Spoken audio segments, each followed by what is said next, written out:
Shalom Bapak Ibu yang dikasihi oleh Tuhan. Gimana kabarnya? Luar biasa. Haleluya. Tiba saatnya kita berkumpul bersama pada pagi hari ini. Kita mau bersyukur sama Tuhan karena Dia telah mati dan bangkit bagi kita semua. Yes. Namun sebelumnya mari kita berdoa. Tuhan Yesus, terima kasih Tuhan atas penyertaan-Mu sepanjang hidup kami Tuhan. Terima kasih atas segala kebaikan-Mu Tuhan. Sebentar lagi kami akan memulai ibadah pada pagi hari ini. Kita mau bersyukur, kita mau bersorak-sorai karena Engkau Allah yang baik Tuhan. Terima kasih Tuhan, berkat ibadah kami pada pagi hari ini. Kiranya firman-Mu dapat kami sampaikan melalui pujian-pujian kami. Terima kasih. Haleluya. Amin. Saya ajak Bapak Ibu untuk bangkit berdiri bersama. Kasih tos kiri kanannya. Asik. Tos kiri kanan. Kita mau bersorak-sorai bagi Tuhan Allah kita. Kita mau katakan Yesus telah bangkit bagi kita. Haleluya.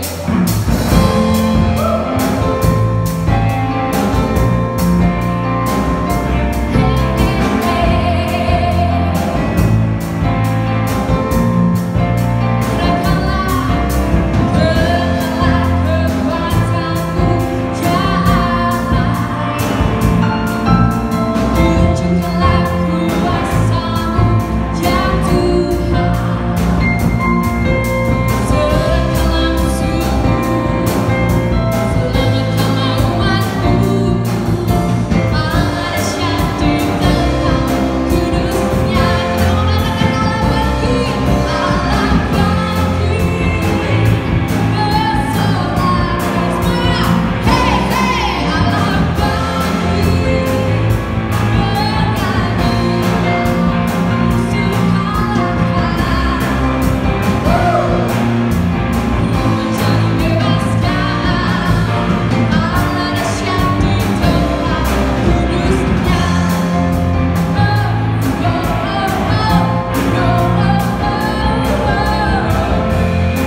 Mari kita siapkan hati kita, kita siapkan telinga kita untuk mendengarkan firman Tuhan. Kita pujikan.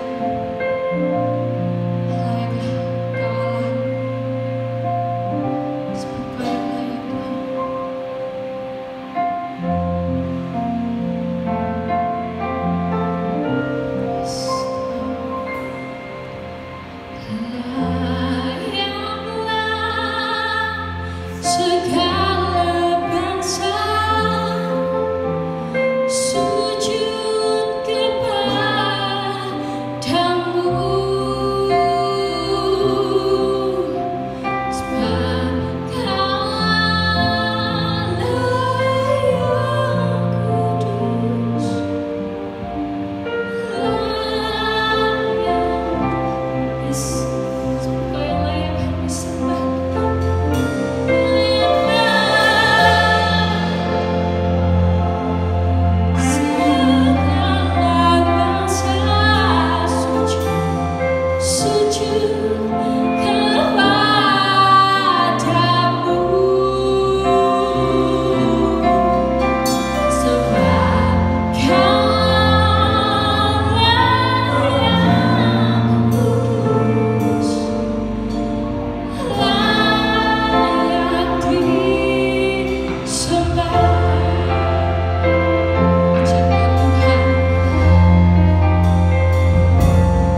Yesus, terima kasih banyak mau datang ke dalam hidup kami. Terima kasih banyak karena Engkau mau menjadi penyelamat dan Tuhan di dalam hidup kami.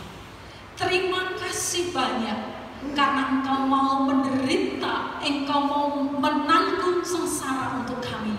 Dan terima kasih karena Engkau mau mati untuk kami dan Engkau bangkit hidup juga untuk kami. Tuhan, terima kasih untuk puji-pujian yang sudah diberkati oleh Tuhan. Dan selanjutnya kami serahkan ke dalam tangan kuasa-Mu firman Allah yang diberitakan. Kiranya Allah mengendalikan, kiranya Allah berkuasa di dalamnya, sehingga setiap kata-kata yang keluar dari lidah mulut hamba-Mu ini benar-benar berasal daripada Tuhan sendiri. Terima kasih Tuhan, berbicaralah kepada kami karena kami siap untuk mendengar. Haleluya, amin. Bapak Ibu jemaat yang dikasihi oleh Tuhan Yesus Kristus, dilahirkan sebagai anak terakhir di keluarga kami, Mas Ragil menikmati menu makanan sehari-hari yang jauh lebih baik daripada kami-kami keenam kakak-kakaknya. Apalagi karena ibu saya punya perasaan bersalah yang besar karena pada waktu mengandung Mas Ragil di perutnya dan ibu saya sempat mau menggugurkannya. Rasa bersalah itu memberikan tuntutan ke dalam hati ibu saya untuk memberikan yang terbaik kepada adik saya Ragil ini. Sehingga akhirnya Bapak Ibu, kalau pagi kami kakak-kakaknya berenam kakak-kakaknya dulu sarapannya adalah nasi jagung yang masih setengah matang itu dengan secangkir kopi yang campurannya lebih banyak kulit jagungnya dibanding kopinya. Mas Ragil sarapan dengan nasi beras yang bagi kami waktu itu begitu kami inginkan dan lauk pauk selayaknya anak-anak yang lain. Kalau siang, Bapak Ibu, kami kakak-kakaknya berenam dulu itu makannya nasi jagung yang sudah matang, ya, yang sudah matang. Lalu kami akan makan dengan pedo. Pedo itu ikan asin yang kecil-kecil. Saking asinnya, setiap kali mau digoreng harus dibalut dulu dengan daun satu tumbuhan yang namanya uwi, ya. Nah, saking asinnya, Bapak Ibu, kadang-kadang kami hanya makan kulitnya saja, pedonya utuh, besoknya dikasih lagi daun, digoreng lagi, dimakan lagi. Tetapi Mas Ragil yang dilahirkan dalam keadaan ekonomi kami yang sudah lebih baik daripada sebelumnya, makan siangnya beda, Bapak Ibu. Lele goreng. Meskipun lelenya ukurannya kecil-kecil, lalu makannya nggak boleh nambah, tetapi itu sudah jauh lebih baik daripada kami. Kalau kami kakak-kakaknya berenam makan malamnya, Bapak Ibu, pepesan oblok-oblok. Nah, kalau di rumah saya yang namanya oblok-oblok itu adalah semua sisa sayuran, sisa sayur lodeh, sayur asem, sayur bening, sayur apa saja dijadikan satu, itu namanya oblok-oblok. Lalu sama ibu saya dimasukkan ke dalam daun pisang, dipepes, Bapak Ibu. Itu makan malam kami. Mas Ragil berbeda karena dia makan dengan telur goreng yang bagi kami waktu itu mewah sekali. Bapak Ibu yang dikasihi oleh Tuhan, ibu saya lepas dari rasa tertuduh karena pernah mau menggugurkan adik saya, merasa sudah merawat adik saya Ragil ini begitu baik. Ibu saya sering berkata kepada saya, "Masake yuk, biyen neng weteng wis tak siksa, saiki coba tak openan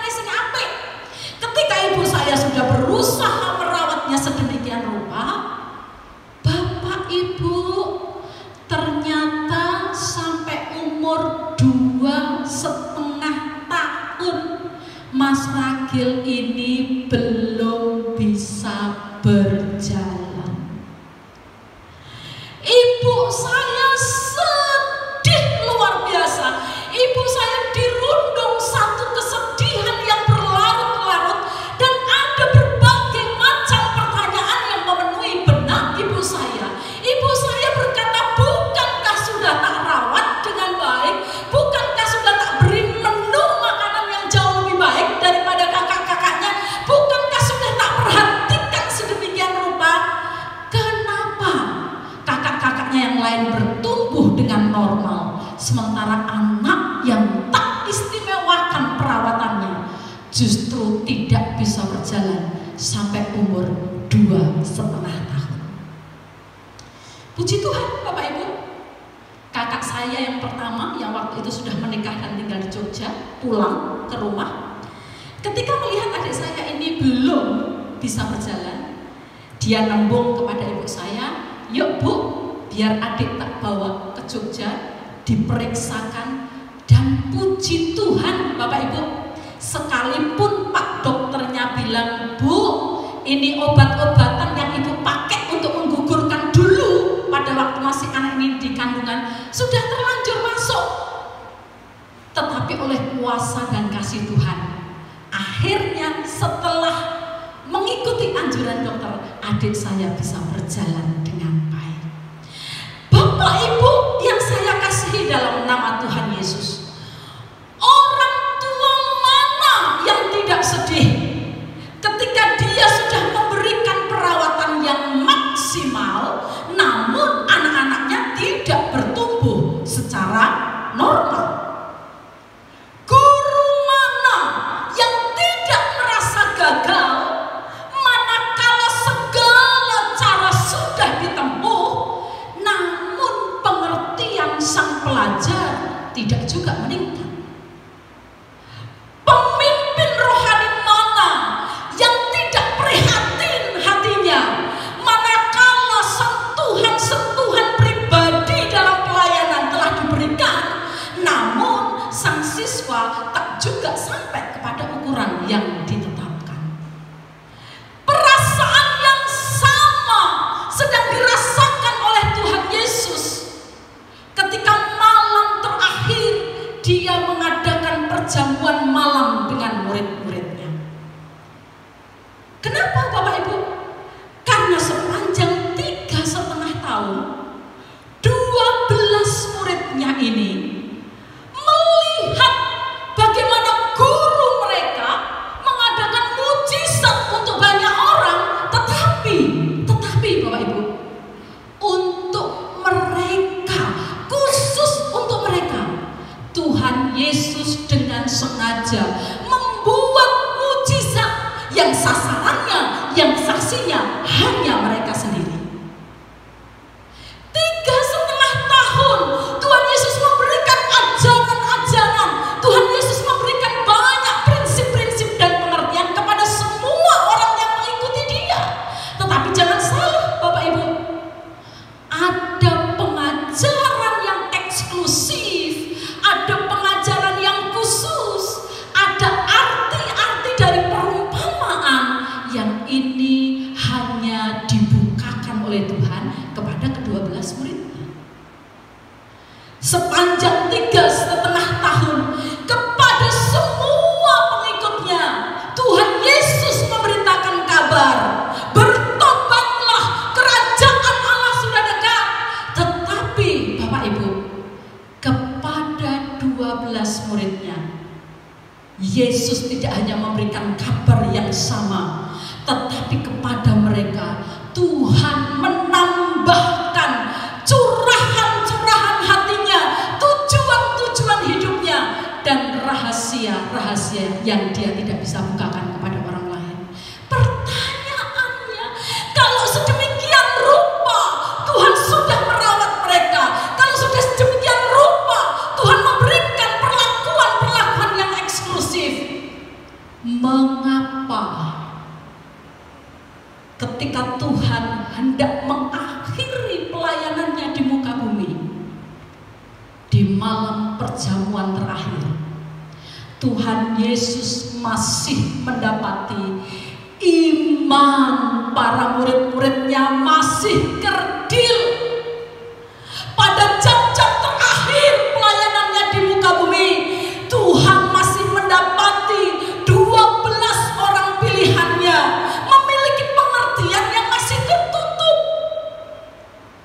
sampai jam-jam terakhir dia mau menyelesaikan pelayanannya di dunia. Tuhan masih mendapati murid-muridnya memiliki tujuan hidup yang duniawi. Syukurlah Bapak Ibu, semua keprihatinan Tuhan Yesus terhadap kondisi rohani dari murid-muridnya tidak berlangsung lama. Karena ketika Yesus bangkit, ketika murid-muridnya yakin bahwa Tuhan mereka benar-benar bangkit, murid-murid ini mengalami satu perubahan yang dahsyat. Murid-murid ini mengalami satu perubahan yang luar biasa. Dan mereka tidak sama lagi dengan mereka yang dahulu.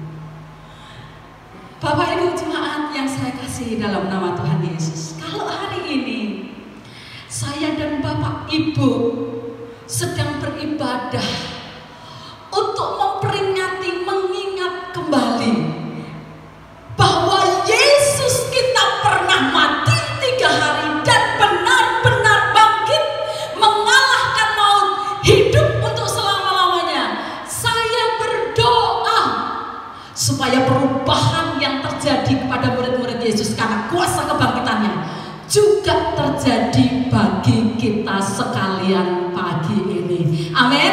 Bapak Ibu, pertanyaannya adalah perubahan apa yang dialami oleh murid-murid ketika mereka mengalami kuasa kebangkitan Tuhan di dalam hidup mereka.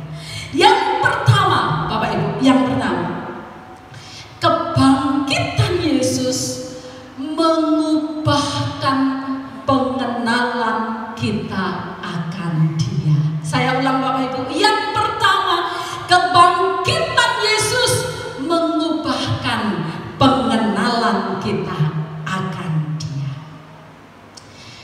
Bapak Ibu yang dikasihi oleh Tuhan Yesus Kristus, sepanjang 3,5 tahun Tuhan Yesus bersama dengan murid-muridnya, bukan hanya 1 kali, tapi berulang-ulang kali Tuhan Yesus berkata kepada murid-muridnya bahwa seorang Mesias harus menderita, harus disalibkan, harus mati dan dikuburkan, tetapi pada hari yang ketiga bangkit hidup kembali untuk selama-lamanya. Berita ini sudah berulang-ulang diberitahukan Yesus kepada murid-muridnya. Tetapi Bapak Ibu, ketika benar terjadi, Yesus ditangkap, Yesus dihakimi, Yesus dianiaya, Yesus mati, apa yang terjadi? Murid-murid begitu patah semangat, mereka begitu putus asa. Lalu apa yang dilakukan Bapak Ibu? Mereka pulang ke kampung mereka, mereka balik kepada pekerjaan mereka sambil menahan rasa malu yang luar biasa, sambil mempersiapkan diri untuk diolok-olok oleh banyak orang, karena mereka pasti menilai murid-muridnya ini orang yang bodoh, kok mau punya guru seperti Yesus. Kenapa akhirnya murid-murid begitu putus asa, begitu tidak punya harapan? Karena mereka lupa bahwa Yesus pernah berkata, 3 hari kemudian aku akan bangkit. Mereka tidak ingat bahwa Yesus memang harus mati, bahwa Yesus memang harus dikuburkan. Tetapi mereka lupa bahwa Yesus akan mengalahkan kematian dan bangkit pada hari yang ketiga. Dan menurut saya Bapak Ibu, tidak ingatnya murid-murid akan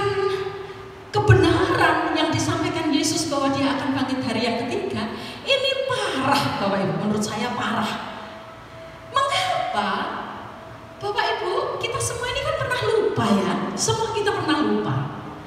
Tetapi pada waktu kita lupa, kalau ada tempat atau barang atau perkataan orang yang kira-kira masih ada hubungannya dengan hal yang kita lupakan, biasanya kita menjadi ingat. Nah, saya ini bingung Bapak Ibu. Karena apa? Karena pada hari Minggu pagi ada seorang wanita namanya Maria Magdalena datang ke kubur Yesus. Pada waktu dia melihat bahwa batu besar penutup kubur itu sudah tergeser, dia melongok ke dalam dan mayat Yesus sudah tidak ada. Menurut saya, seharusnya hal ini mengingatkan dia akan perkataan Yesus bahwa pada hari ketiga Yesus bangkit. Tapi apa yang dilakukan oleh Maria Magdalena, Bapak Ibu? Dia menangis di sana, Bapak Ibu. Dia menangis dan dia berkata, siapa yang mencuri mayat Tuhanku? Bukan hanya Maria Magdalena, perempuan-perempuan yang lain yang berasal dari Galilea, mereka juga Bapak Ibu datang ke kubur Yesus. Lalu mereka ditemui oleh 2 orang malaikat, yang mana malaikat itu berkata, mengapa engkau mencari orang yang hidup di antara orang yang mati? Tapi wanita itu malah berkata, Maria Magdalena juga di dalamnya, mengatakan bahwa itu kabar bohong. Lain menit Bapak Ibu, Yesus yang sudah bangkit menampakkan diri kepada Maria Magdalena yang tidak percaya itu. Disapa Maria, lalu Maria berkata bahwa itu tukang kebun. Dan Maria menuduh dia, berkata, di mana kamu tempatkan mayat Tuhanku? Berikan kepadaku. Ini kan parah loh Bapak Ibu. Parah ya. Tetapi lebih parah lagi. Karena apa? Karena ketika Tuhan Yesus menampakkan diri kepada 2 orang muridnya yang sedang ada dalam perjalanan di Emmaus, 2 orang muridnya masih juga tidak menyadari, tidak percaya bahwa Yesus bangkit. Dan mereka berkata, padahal mereka berkatanya kepada Yesus yang menampakkan diri, padahal dialah yang kami harapkan membebaskan bangsa Israel. Penampakan yang selanjutnya bagi saya tidak masuk akal kok. Murid-murid masih juga belum percaya. Karena apa Bapak Ibu? 10 orang murid kumpul di satu tempat yang tersembunyi, semua pintunya dikunci. Ketika Tuhan Yesus hadir di tengah mereka, menampakkan diri untuk membuktikan aku benar-benar bangkit, mereka berkata, itu hantu. Bapak Ibu yang dikasihi dalam nama Tuhan Yesus Kristus, mengapa pikiran mereka bisa tertutup? Mengapa iman mereka tidak juga bangkit setelah melihat begitu banyak penampakan? Jawabannya adalah satu, karena mereka tidak mengenal guru mereka sebagai firman yang iya, yang benar, yang tidak mungkin salah. Mengapa mereka tidak juga disadarkan dengan cepat bahwa Allah yang mereka sembah tidak mati selamanya? Yesus mereka pasti hidup, karena mereka tidak mengenal guru mereka dengan baik sebagai seorang yang perkataannya benar dan pasti terjadi. Karena dia sang firman yang hidup, yang iya, yang amin, yang tidak mungkin salah dan pasti terjadi. Itu artinya ketika dia berkata bahwa dia akan dianiaya, itu benar dan akan terjadi. Ketika dia berkata bahwa dia akan dihakimi, itu benar dan terjadi. Ketika dia berkata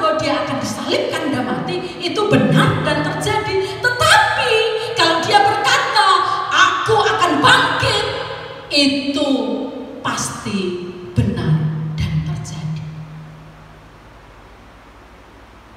Pagi ini Bapak Ibu, sebagai hamba Allah, saya juga mau mengingatkan kepada kita bahwa ketika Dia berfirman di dalam 1 Yohanes 1 ayat 9, barang siapa mengaku dosanya, Ia adalah setia dan adil. Dia akan mengampuni engkau dan membersihkan engkau dari segala kejahatanmu. Sesungguhnya firman itu benar dan pasti terjadi. Ketika Yesus berkata di dalam Yohanes 14 ayat 1 sampai 3, Aku akan pergi naik ke surga untuk menyediakan tempat bagimu, supaya dimanapun aku berada, kamu ada bersama-sama dengan aku. Perkataan ini benar dan pasti akan terjadi. Amin, Bapak Ibu. Demikian juga ketika Tuhan Yesus berkata di dalam Matius pasal 6 ayat 31 sampai ayat 32. Tuhan Yesus berkata, mengapa engkau khawatir akan tubuhmu? Mengapa engkau khawatir akan pakaian? Mengapa engkau khawatir akan makanan? Bapamu yang di surga tahu bahwa engkau memerlukan semuanya itu. Perkataan ini pun benar dan pasti terjadi. Ketika Tuhan Yesus berkata,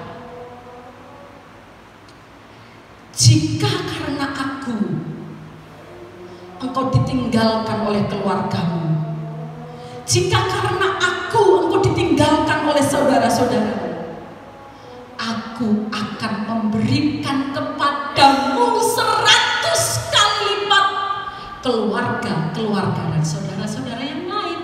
Dan ini benar terjadi. Ketika Tuhan Yesus berkata, jangan jemu-jemu berbuat baik, jangan jemu untuk melayani, karena jerih payahmu di dalam Tuhan tidak akan sia-sia. Bapak Ibu, perkataan Tuhan ini pun benar dan pasti terjadi. Adakah waktu-waktu ini Bapak Ibu, anak-anak saya dalam Tuhan sedang diliputi satu kebingungan yang mengancam damai sejahteramu? Adakah Bapak Ibu yang mendengar firman pagi hari ini, jiwamu sedang gelisah dan ketenanganmu sedang diporak-porandakan oleh satu fakta yang engkau lihat dengan mata jasmanimu? Adakah pagi hari ini pikiranmu sedang kacau, atau engkau sedang hidup dalam ketidaktenangan?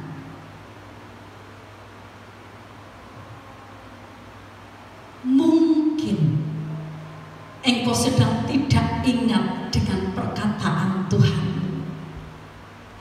Mungkin engkau sedang lupa dengan janji-janjinya yang menyegarkan roh dan tulang-tulangmu. Mungkin engkau sedang tidak ingat akan ajaran-ajarannya. Pagi ini, kalau engkau ada dalam kebingungan, kegelisahan, kekacauan, ketidaktenangan, ingat kembali akan perkataan Tuhan. Pegang teguh, jalani hidup sesuai dengan perkataan Sang Firman. Karena Dia yang berkata-kata kepada kita adalah benar dan setia. Jika Yesus yang benar-benar bangkit itu hidup dalam pikiran kita, jika Yesus yang benar-benar bangkit dari kematian itu hidup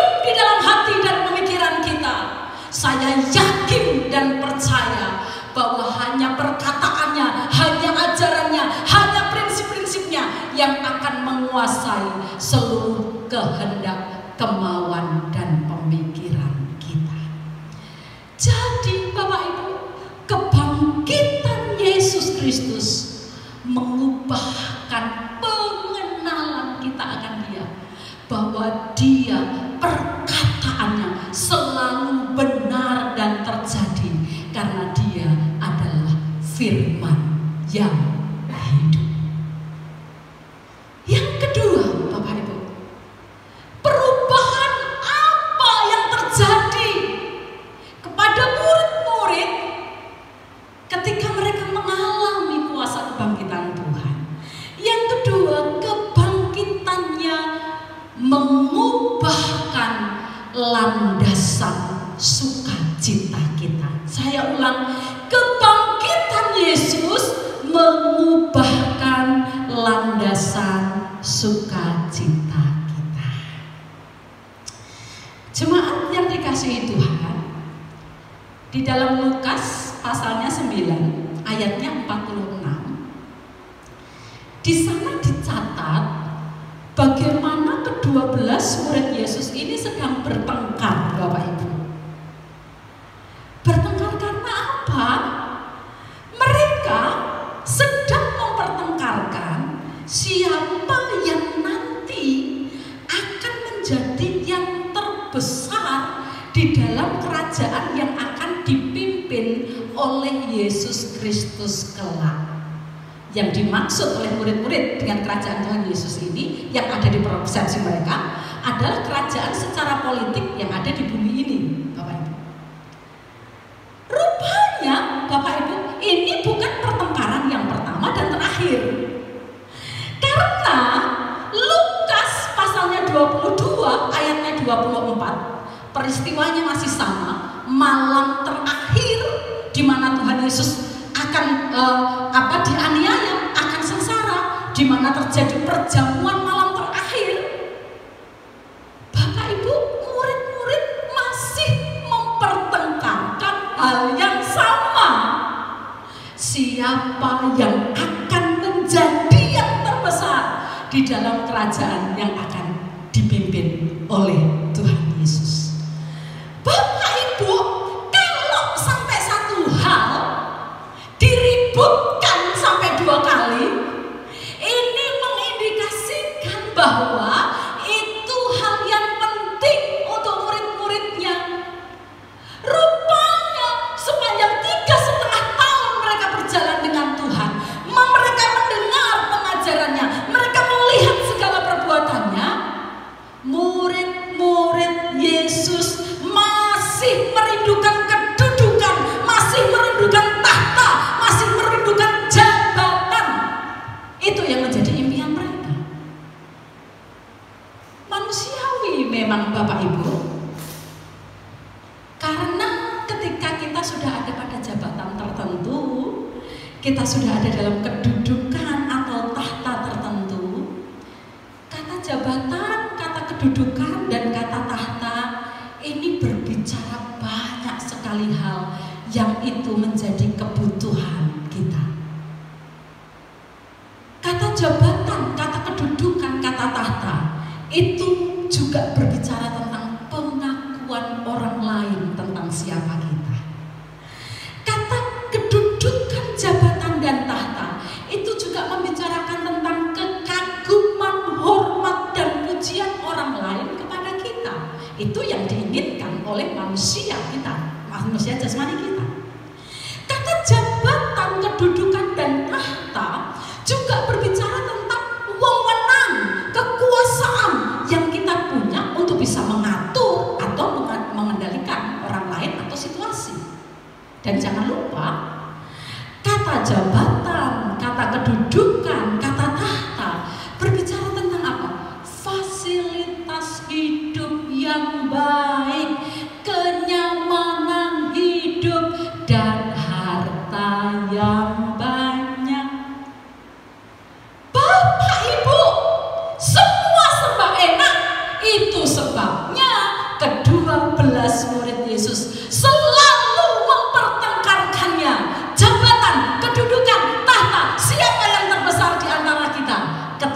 kerajaan Yesus sedang didirikan. Dan dari kedua belas murid yang bertengkar itu, Bapak Ibu, ada Petrus dan ada Yohanes yang juga ikut bertengkar. Namun Bapak Ibu, ketika saya selidiki di dalam kitab Kisah Para Rasul, saya menjadi begitu terkejut karena seorang Petrus, karena seorang Yohanes yang dicatat sampai 2 kali memperebutkan siapa yang nanti akan menjadi terbesar dalam kerajaan Allah. Dicatat di dalam Kisah Para Rasul ketika mereka sudah menghidupi Yesus yang bangkit, ketika mereka sudah dipenuhi oleh kuasa Roh Allah. Apa yang dicatat Bapak Ibu? Kisah Para Rasul pasal 4 ayat 3 berkata, mereka sering ditangkap karena memberitakan firman Tuhan.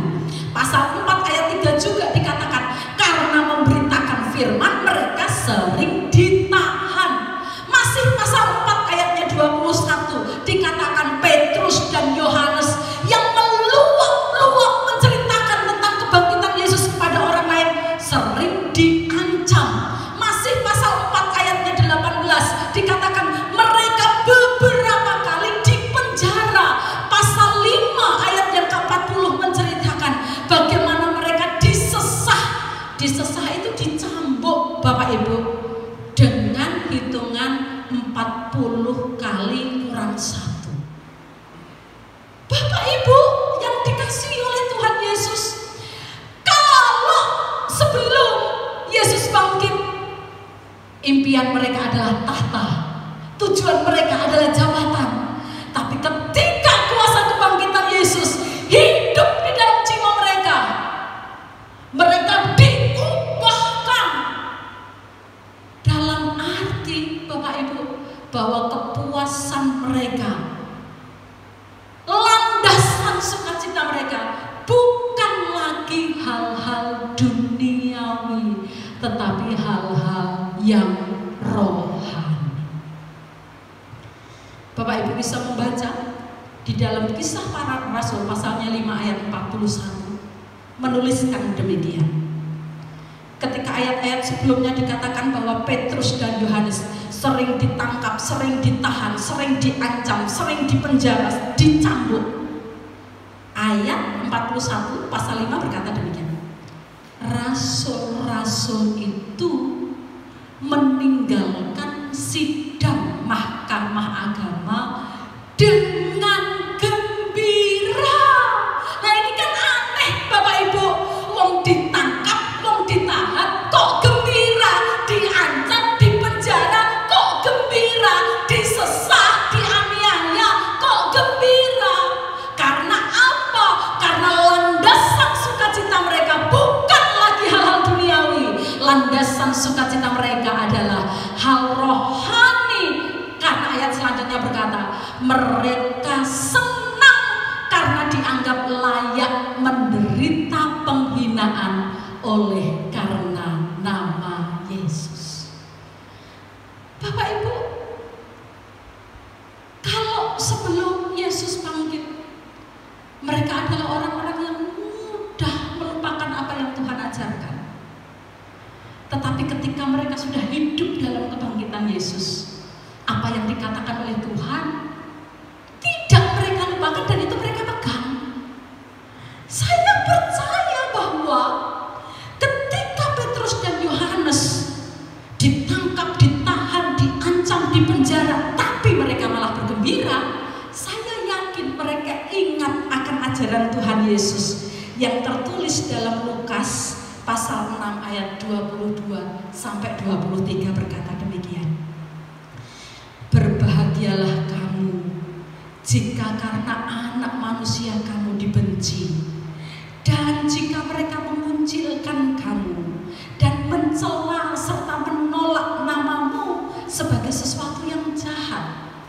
Bersukacitalah pada waktu itu dan bergembiralah, sebab sesungguhnya upahmu besar di surga. Karena secara demikian juga nenek moyang mereka telah memperlakukan Lalu masih pada Lukas yang ke-6 ayat 26, Tuhan memberikan ajar, mewanti-wanti mereka, berkata begini, celakalah kamu jika semua orang memuji kamu, karena secara demikian jugalah nenek moyang mereka telah memperlakukan nabi-nabi palsu. Jadi, apa yang kita pelajari, Bapak Ibu? Jika Yesus benar-benar bangkit dan hidup di dalam hati kita, landasan sukacita kita bukanlah hal-hal duniawi, tetapi hal-hal yang rohani. Jika Yesus benar-benar bangkit dan Dia hidup dalam hati kita, jiwa kita, pikiran kita, keinginan dan harapan kita, landasan ketenangan dan damai kita bukan hal-hal duniawi, melainkan hal-hal yang rohani. Bapak Ibu, sukacita yang dilandaskan kepada alasan-alasan duniawi rapuh bandingkan dengan ini. Jika tiang penyangga sukacita kita itu adalah kacamata rohani yang selalu memandang kepada Kristus, masalahnya bisa sama, tetapi sukacita kita akan terjaga. Contoh, Bapak Ibu, ketika semua yang lain ada tetapi badan kita kurang enak, dengan kacamata rohani kita bisa berkata, Tuhan, bersyukur karena ketika saya sedang sakit, saya punya waktu banyak untuk istirahat, untuk banyak berdoa dan membaca firman, karena biasanya saya terlalu banyak pekerjaan. Tubuhnya sakit, tetapi sukacitanya tidak berkurang. Ketika di rumah kita ada makanan, ada Bu, tapi nggak sesuai dengan selera kita. Perut lapar, makanan ada, tapi yang di depan kita tidak menggairahkan nafsu makan kita. Untuk orang yang landasan sukacitanya hanya duniawi, pilih tidak makan, pilih kelaparan, Bapak. Tapi kalau kita memakai kacamata rohani, kita akan berkata, puji syukur aku tidak kelaparan. Bagaimana dengan kita yang belum punya tempat tinggal tetap? Orang-orang duniawi akan mengeluh sampai kapan jadi kontraktor, sampai kapan. Tetapi orang dengan kacamata rohani, dia akan berkata, rumahku yang tetap ada di surga. Kalau sekarang aku ngontrak dan Tuhan masih sediakan uangnya dan ada tempat untuk aku ngontrak, haleluya, karena ini sementara.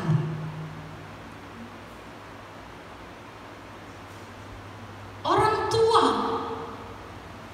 yang anak-anaknya gagal dalam satu proses tertentu, jika landasan sukacitanya hanya hal-hal duniawi, akan marah berkepanjangan, sukacitanya terganggu. Setiap kali melihat anak ini emosinya tidak pernah padam. Tetapi berbeda kalau Yesus yang bangkit itu hidup di dalam pemikiran kita. Mungkin dia akan berpikir, mungkin pilihannya kemarin bukan pilihannya Allah, dan Tuhan sedang meluruskan jalan sesuai dengan kehendaknya Allah. Masalahnya ada, tetapi sukacita menjalaninya berbeda. Karena apa? Kebangkitan Yesus Kristus mengubahkan landasan sukacita kita. Bukan bertumpu pada hal-hal duniawi, bukan bertumpu pada hal-hal jasmani, bukan bertumpu pada keinginan daging yang harus dipenuhi, tetapi bertumpu kepada hal-hal rohani, seperti Petrus, seperti Yohanes, yang sekalipun menderita bagi Kristus, mereka berkata, aku bergembira karena aku boleh dianggap layak untuk menderita bagi nama Tuhan.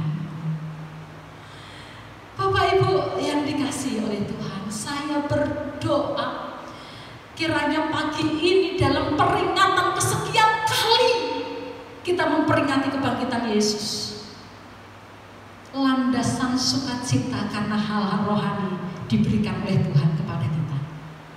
Kacamata pandang kita diubahkan oleh Tuhan karena kita melihat dari sisinya Allah. Bapak Ibu yang dikasihi Tuhan, Alkitab menulis Yesus sudah bangkit. Murid-murid menyaksikan sendiri bahwa Yesus sudah bangkit. Sejarah gereja mencatat Yesus sudah bangkit. Pertanyaannya adalah, apakah Yesus yang bangkit itu sudah hidup dalam dirimu? Sudah hidup dalam pikiranmu? Sudah hidup dalam tujuan-tujuan hidupmu? Sudah hidup di dalam roh dan jiwamu? Karena jika dia benar-benar hidup di dalam dirimu, engkau akan mengenal dia dengan benar. Engkau akan punya landasan sukacita yang luar biasa, yang benar, yang rohani, seperti yang dilakukan oleh Tuhan, mengubahkan seorang Petrus. Kiranya firman Tuhan pagi hari ini menyegarkan kembali iman kita, menyegarkan kembali pengertian kita akan kebangkitan Tuhan kita. Saya mengajak setiap jemaat Tuhan untuk mengambil waktu khusus dengan Allah.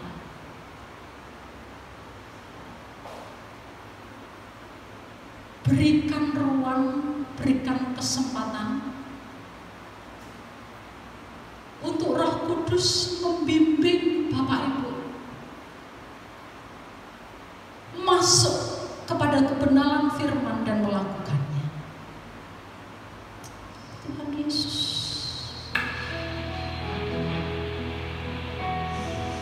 Yesus Kau kebenaran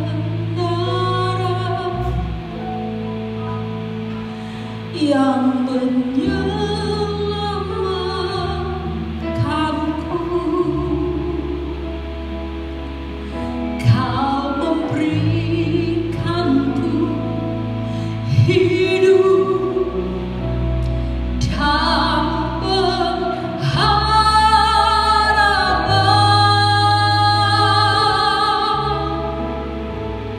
Ku ikut kehendakmu.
yang mengubahkan segenap kehidupan kami.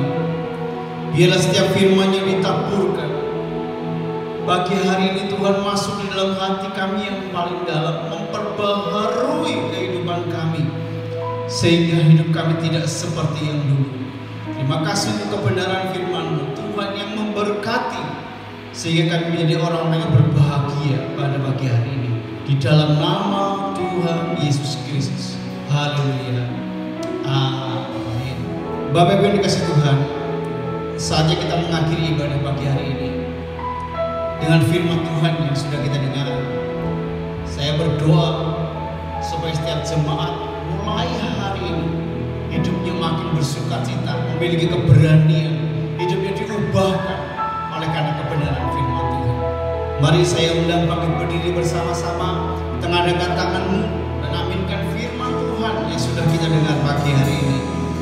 Dengan sebuah pujian, ya Tuhan aku percaya, ya Tuhan aku percaya, aku percaya.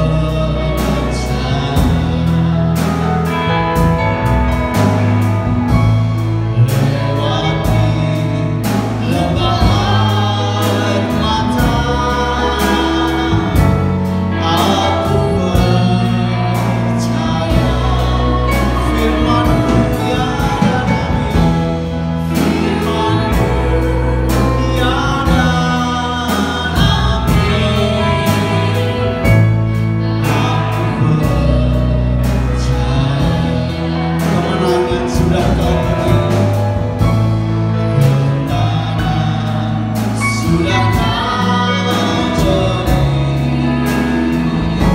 Aku percaya. Sekali lagi, ya Tuhan aku percaya. Ya Tuhan aku percaya, aku percaya. Lewati lembah air mata, lewati lembah air mata, aku percaya, aku percaya. Firman-Mu tiada nabi, firman-Mu tiada nabi.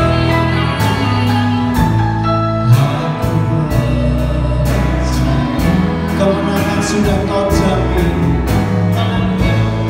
Kemenangan sudah Kau jamin. Aku percaya kemenangan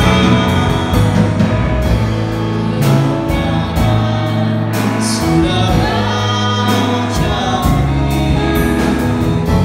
Aku percaya. Sekali lagi, kemenangan dengan iman katakan, kemenangan sudah Kau jamin. Aku percaya. Yesus Tuhan, ini pujian kami dan doa kami di hadapan Tuhan. Walaupun hari-hari ini ada di antara kami harus melewati lembah air mata, kesusahan demi kesusahan, tetapi pagi hari ini kami mau pegang firman-Mu, ya dan amin bagi setiap kami, karena kemenangan sudah Kau jamin bagi setiap kami orang-orang yang percaya kepada Tuhan. Tidak ada lagi ketakutan dalam kehidupan kami, tetapi keberanian karena Yesus bersama dengan kami. Pagi hari ini kami menyerahkan hidup kami kembali kepada Tuhan. Berkati kami Tuhan, apapun yang hendak kami lakukan, biarlah atas pertolongan Tuhan kami dimampukan melewati semuanya. Bapak Ibu Saudara jemaat yang dikasihi Tuhan, sekarang kembalilah kepada aktivitasmu. Ingat Sang Immanuel, Allah menyertai-Mu dan menolong apapun yang Kau perbuat dibuat Tuhan menjadi berhasil.